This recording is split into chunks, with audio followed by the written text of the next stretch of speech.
কষ্ট করে গাড়ি চালাইবো মানুষে, আর বিদেশে এসে যে এত কষ্ট করে গাড়ি চালান লাগবো এটাও বলার বাইরে।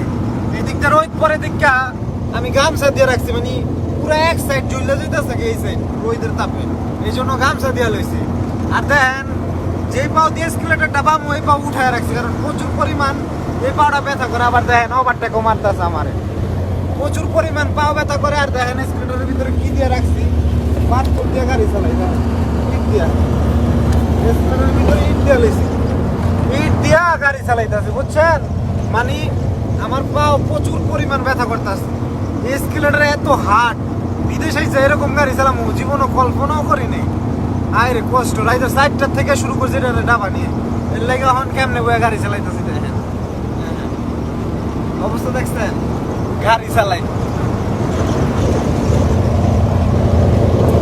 এটাই যে বিদেশের সিঙ্গেল রাস্তা। হায় হায় রে।